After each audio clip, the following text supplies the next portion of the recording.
welcome to this presentation about reducing textile waste. Thank you for tuning in and watching. My name is Emma, and I'm going to demonstrate how you can make twine from your fabric scraps. But before I do that, I want to give you a bit of a backstory about where that idea came from and how I got into it. So 2 years ago, I was living in Australia, and that is where I first saw twine being made out of fabric scraps. I actually saw a friend's mum doing it. She had this beautiful ball of twine at home, and I thought it was a really interesting object. And I also loved that it was made from fabric scraps because I'm really interested in reducing waste and looking after the planet that way. So I wanted to have a go at making this myself, and I knew of a place in Sydney where I was at the time called Reverse Garbage, which is a kind of warehouse size charity shop. They have lots of things in there that is from different industries that is their waste. So things like mannequins, sofas, corks, magazines, foam, so many different things that yeah, really huge pieces. And they also have a bin of fabric. So I went to Reverse Garbage with the intention of buying some fabric, and you could buy a bag of fabric for $5. So that is the picture on the left, my first bag of scraps that I bought for $5. And that's what I made my first twine from. Then last year, I actually went on a very long honeymoon and sort of a career break, and we went to Australia again and travelled all around the country. It took us 8 months, and Chanaka, my husband, wanted to do most of the driving, and sometimes we were driving for 4 hours or more at a time. It's a very big country, and so I wanted something to do in the passenger seat. And twine making is a really great craft to do when traveling, because you don't need any tools for it, you just need your hands. So I really like that about it as well. So on the right hand side there is my second bag of $5 scraps standing outside our van. And I still have the twine that I made from that trip because I was able to make a lot of it, and I don't think I even got through all of the fabric.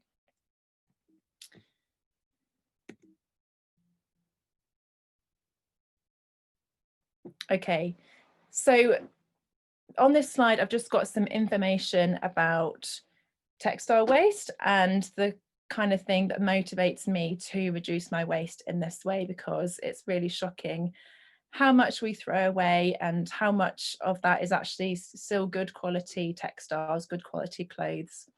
So, for example, the one on the left, every second, the equivalent of one garbage truck of textiles is landfilled or burned.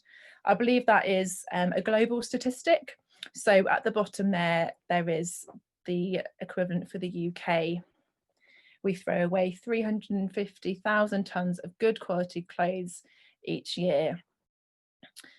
So there's lots more we could say about this. There's lots of injustices in the fashion industry, but I just wanted to kind of show you what it is that motivates me. I only need to see one image like that of a pile of waste, and that is enough to motivate me to make something out of it. And on the right there, unfortunately, the clothes we donate to charity shops, only 20% of them are actually sold. So the other 80% is either goes to landfill or is sent abroad.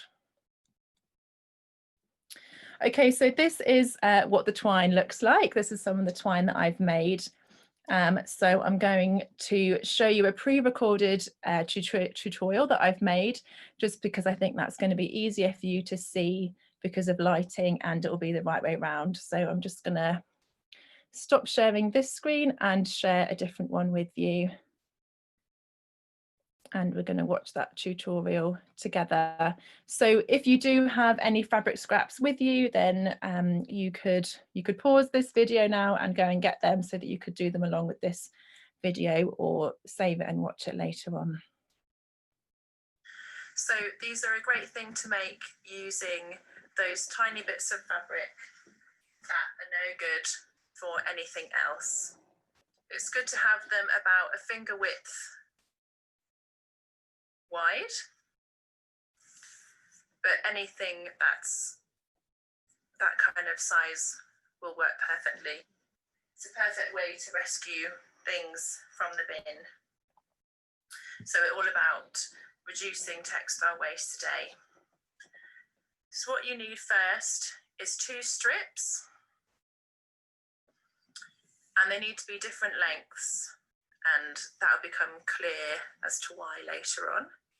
So the first thing we're going to do is put the 2 strands together, and I'm going to twist them like this just to make it easier to make a knot at the start, like that. And then it's just a really simple twisting motion. So I'm going to start with the pink one because it's at the top, and I hold onto the knot with my left hand, and with my right hand I'm going to twist once and twice and then bring it over the other piece.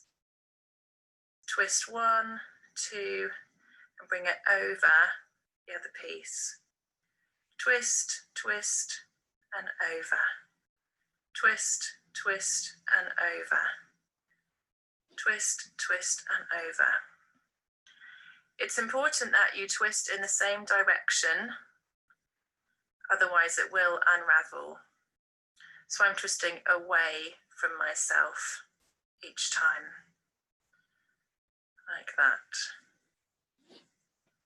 It's a really relaxing thing to do. It's great for mindfulness, a great thing to do in front of the TV. Just helps to relax the mind. It's very addictive. Now, when we get to the end, I'm about to come to the end of this one, you just leave about 1 inch,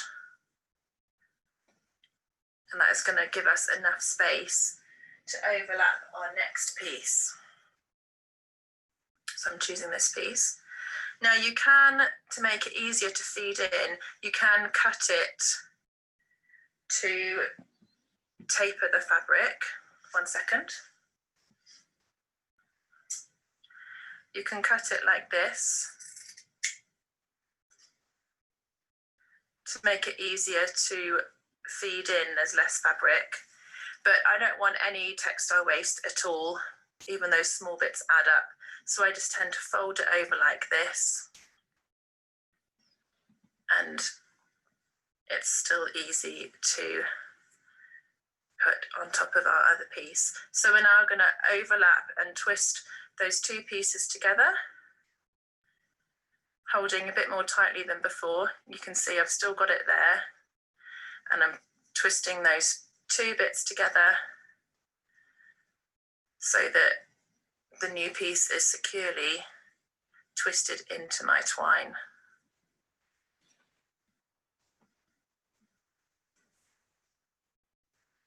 And now you can see that new piece is really strong.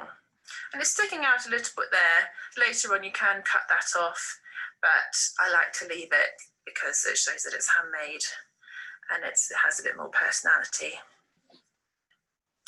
Now, if you were to have both of your ends be the same length, then you would have to do that overlapping part at the same time. So you would have 2 pieces, 2 new pieces at the same time, and that would make this lump bigger and also would be a weak point in your twine. So that's why we have the pieces different lengths, so that you can add that piece in at different times. Twist, twist, and over, twist, twist, and over. And that is it, guys. That is how easy it is to save your scraps from landfill. And I've been using this as a macrame rope. So I've made macrame objects with this twine, and you could also do giant knitting with it or giant crochet. But it's also a very beautiful object just to have on display as well. So good luck and happy twine making. See you next time.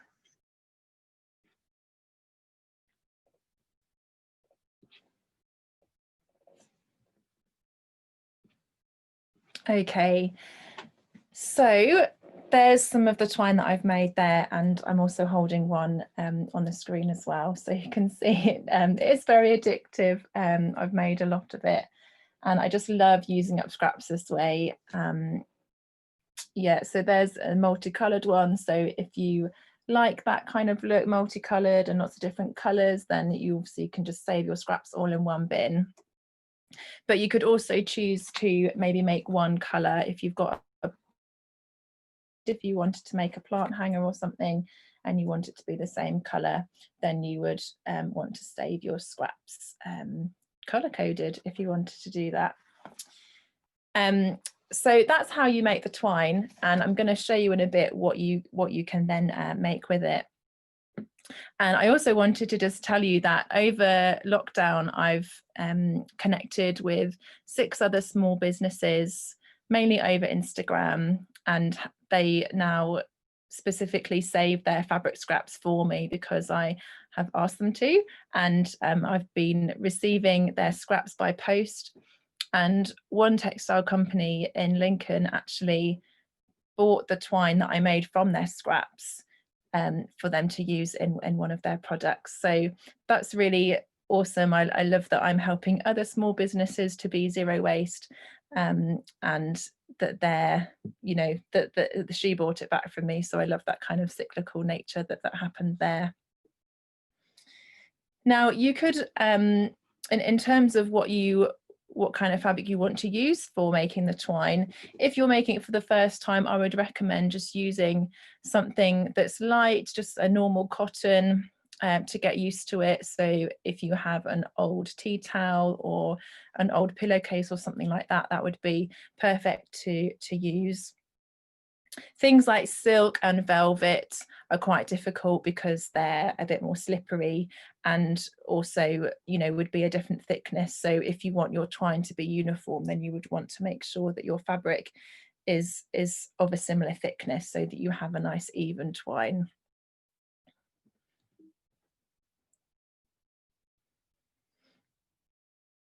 So here's an example of a basket that I've made from fabric scraps. It's perfect for the bedside table, or for keeping essential oils or nail varnishes in or something like that.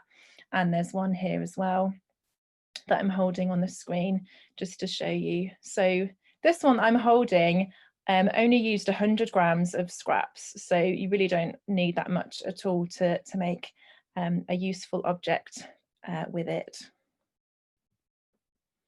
And then also I've learned to do macrame, so I've got a couple of plant hangers there. The one on the right hand side, that light pink one, is actually from t-shirt yarn, so that's another thing that I've saved from landfill. And behind me there are some other plant hangers that I've made with some plants in. So yeah, just to show you that that's what else you can make with the twine, what another possibility is. And also a bag. This one took me quite a bit of time, so it's the only one that I've made, perfect for a beach bag, or, you know, the shopping as well. I think some of those yellowy bits were actually from old socks, so if you've got socks that are getting holes in them, then you could also try making twine with them as well, rather than just throwing them away. Now, it quickly went from just using fabric scraps to actually using textile waste in general. Over lockdown, I connected with the Oakley stitches, making masks and scrubs for the community. And someone asked on the Facebook group about the offcuts and if, you know, what to do with the offcuts and if they were big enough for making masks with. And they weren't big enough, basically, but I saw someone asking about that, and I said, oh, you know, save the scraps, I can make twine with the scraps. And so everybody loved that idea, that it was going to be a zero waste community group. So I've received a lot of scraps from that group. The picture on the right hand side there of the bin bags is just a fraction of what I've received from that group, because as well as the scraps, unfortunately people were actually donating material that wasn't appropriate for making the masks or scrubs with, things like curtains or really thin and worn bed sheets. So Caroline, who oversees that group, wanted me to gave those to me as well. So I was picking up a lot of bin bags full of unwanted fabric, which I've now got. And also the picture on the left there is from a lady in Oakley who was clearing out her late aunt's house and had lots of fabric that her aunt didn't get to use, and she posted about having this and did anyone want it, otherwise it will go to landfill. So as you can see, I've taken most of that as well. I think I took all that was left after other people grabbed some. So instead of scraps, I now have a lot of larger pieces, and so I've been experimenting with different objects that I can make with the larger pieces of fabric. So I'm going to show you the kind of things that I've been making. So in the top left here, we have a basket, a fabric basket, which has got some upholstery material on the outside, which makes it nice and stiff and means it can hold itself in shape. And on the inside, that layer is from tablecloth material, so that makes it waterproof, so you can use it for bath products or bath toys, or even to put a plant in. Next to that, we've got some reusable period pads, which I'm very excited about, and have been quite popular. These are available to buy on my shop, and I believe that there's going to be a link in the description below to that. So the period pads that I make, there are 3 different sizes, and they've got different amounts of toweling inside them, and also a waterproof layer which I've made from old umbrellas that are broken, so that there's no leaks in those period pads. And they've got a little button which you fasten at the back, so you would fasten that under your knickers, and that's how you wear them. Underneath that, I have designed a cutlery bag or cutlery wrap, so that you can take your own cutlery to work and not worry about hygiene and touching other people's during this coronavirus, and then tea towels as well. So those are some of the things that I'm enjoying making and that people are enjoying seeing in my shop. And how hopefully you could also reduce textile waste. And you can also make, the twine from other materials, like you could try making twine from plastic bags, or making yarn out of plastic and crocheting with that as well. So there's many different ways that we can upcycle and reuse our waste rather than it ending up in landfill and in our oceans. If you are interested in knowing more or in doing a workshop with me, then you can email me. The email is jup.upcycle@gmail.com. That's jup.upcycle@gmail.com. You can ask me about workshops, about things that I have for sale, and how to make the twine, or anything else that you might want to know after this presentation. So thank you very much for watching. I hope you are inspired to go and make your own twine from fabric waste.